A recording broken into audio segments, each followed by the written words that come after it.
Hello guys. आज हम discuss करेंगे कि हम रागा के अंदर 30 आउट ऑफ 30 कैसे स्कोर कर सकते हैं।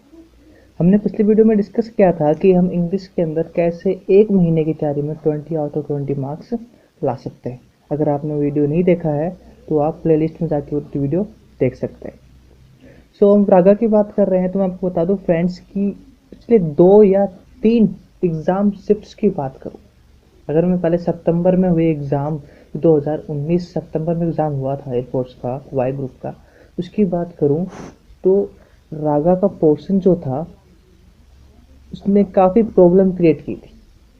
प्रॉब्लम इसलिए क्रिएट की थी कि पेपर काफ़ी लेंदी था। आपको पता है 25 मिनट्स मिलते हैं आपको, जिसके अंदर आपको 30 क्वेश्चंस करने होते हैं। तो जो रागा का पेपर था वो काफ़ी लेंदी प्रूव हुआ था, और इतना लेंदी प्रूव होने के कारण जो कट ऑफ थी वो भी कम गई थी।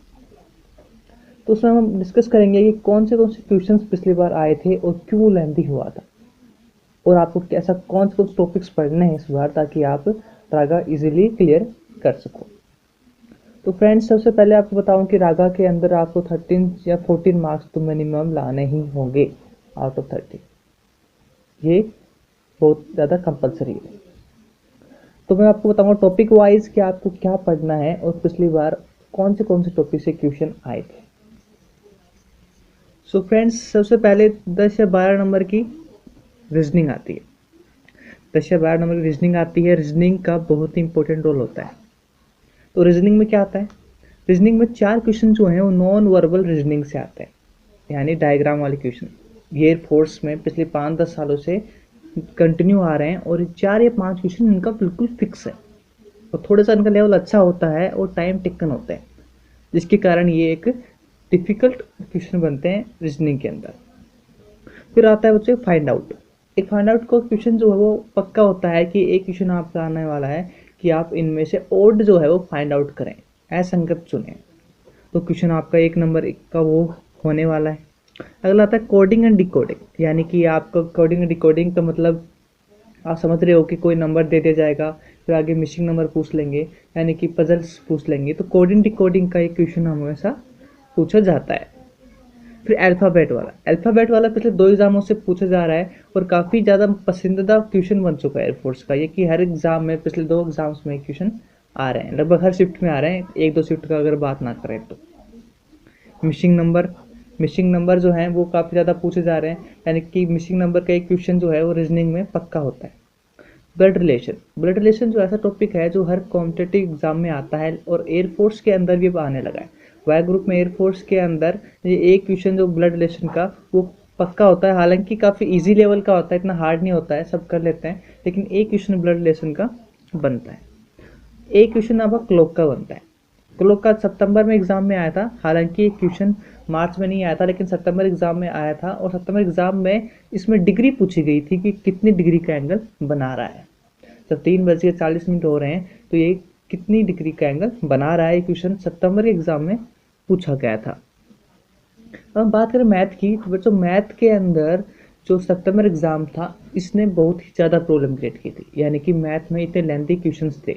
इतने हार्ड क्वेश्चन नहीं आए थे, लेकिन लेंथी क्वेश्चन आए थे, यानी 3-3 4-4 लाइनों के जो क्वेश्चंस आए थे जिनको पढ़ने में प्रॉब्लम हो रही थी, और पढ़ने में इतना टाइम लग रहा था तो बच्चों को काफ़ी ज़्यादा टाइम टेकन लगा था। तो मैथ में आपको बताऊंगा कि पिछली बार कौन से क्वेश्चन आए थे और आपको कौन से क्वेश्चन की तैयारी अब करनी है, कौन से टॉपिक्स क्लियर करने हैं एक महीने के अंदर, ताकि आप अपनी मैथ काफ़ी स्ट्रॉन्ग कर सको। तो बच्चों, एक तो मैंसुरेशन है। Mensuration 100% very very important topic है। मैंसुरेशन के अंदर 2 या 3 क्वेश्चन आपके कंपलसरी हैं। और मैंसुरेशन में क्या आता है?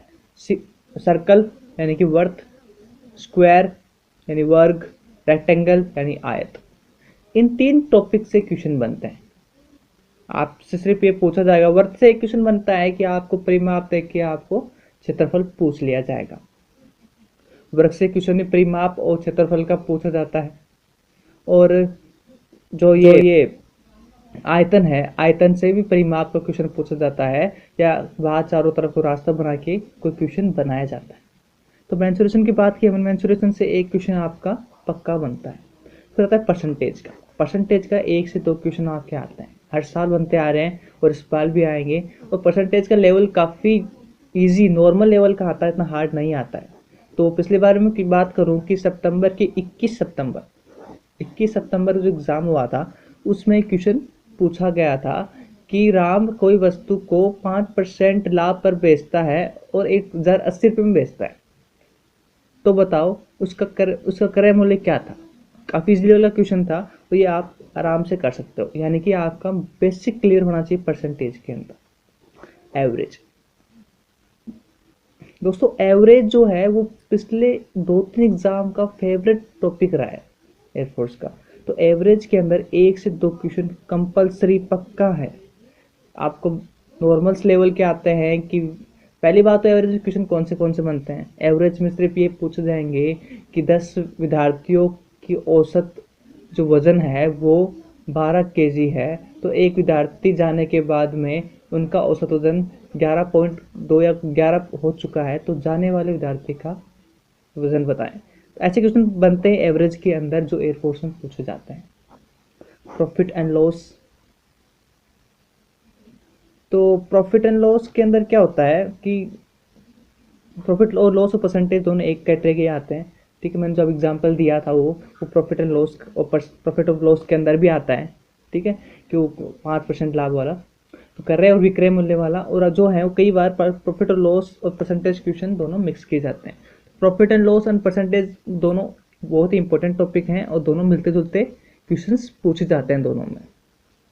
फिर कंपाउंड इंटरेस्ट और सिंपल इंटरेस्ट, ये क्वेश्चन काफ़ी प्रॉब्लम क्रिएट करते हैं। तो इसलिए करते हैं क्योंकि स्पेशल कंपाउंड इंटरेस्ट काफ़ी लेंदी बन जाता है, क्योंकि कंपाउंड इंटरेस्ट के अंदर हमेशा 3 साल का क्वेश्चन आता है, यानी कि 3 साल में कितना कंपाउंड इंटरेस्ट हो जाएगा। इसलिए ये मानते हैं कि कंपाउंड इंटरेस्ट काफ़ी लेंदी टॉपिक है और काफ़ी लेंदी क्वेश्चन इससे बनते हैं। फिर आता है रेशो के लिए हमेशा एक क्वेश्चन बनता है, इतना हार्ड नहीं बनता है। एज रेशो पूछी जाती है कि फादर और डॉटर की एज का रेशो ये है तो 5 साल बाद में ये होगा, तो प्रेजेंट एज बताओ। नॉर्मल क्वेश्चन बनते हैं रेशो में। फिर अगला टॉपिक आता है speed and distance. Speed and distance से एक क्वेश्चन बनता है। एक क्वेश्चन जो स्पीड का रेलवे का है, ट्रेन का है, वो क्वेश्चन आप मान के चलिए कि एक ट्रेन जिसकी लंबाई 400 मीटर है वो एक प्लेटफॉर्म को 54 किलोमीटर प्रति आवर की स्पीड से 15 सेकंड में पार करती है, तो प्लेटफॉर्म की लंबाई बताओ। नॉर्मल क्वेश्चन बनता है और ये क्वेश्चन मैं बता रहा हूँ ये सितंबर एग्जाम में आया हुआ है।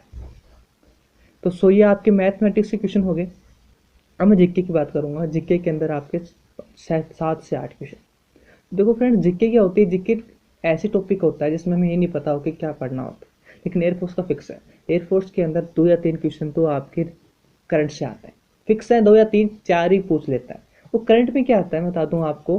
करंट में सबसे पहले तो स्टेट के गवर्नर और चीफ मिनिस्टर पूछे जाते हैं, ये फिक्स है, यानी 1-2 क्वेश्चन इनके 100% फिक्स हैं।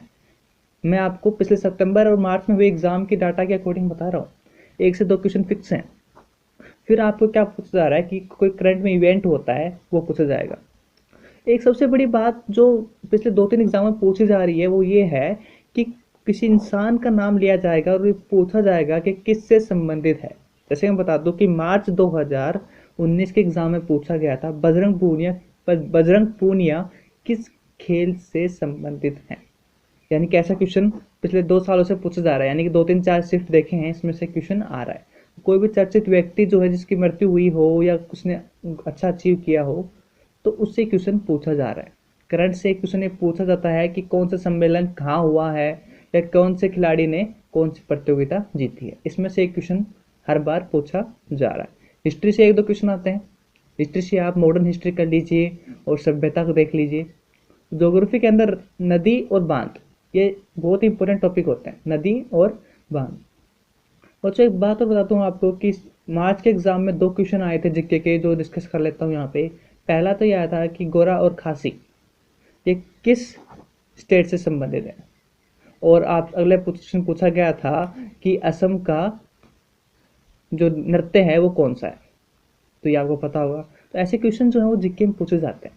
तो मैंने डिस्कस किया कि रागा के अंदर आपको कैसे 30 आउट ऑफ 30 स्कोर कर सकते हैं। इनकी हेल्प से आप अच्छे से अपनी स्टडी कर सकते हैं। 1 मंथ का प्लान है आपके पास, और आपने अगर इंग्लिश का वीडियो नहीं देखा है तो आप प्लेलिस्ट में जाकर देख सकते हैं कि 20 आउट ऑफ 20 स्कोर आप कैसे कर सकते हैं। Thank you.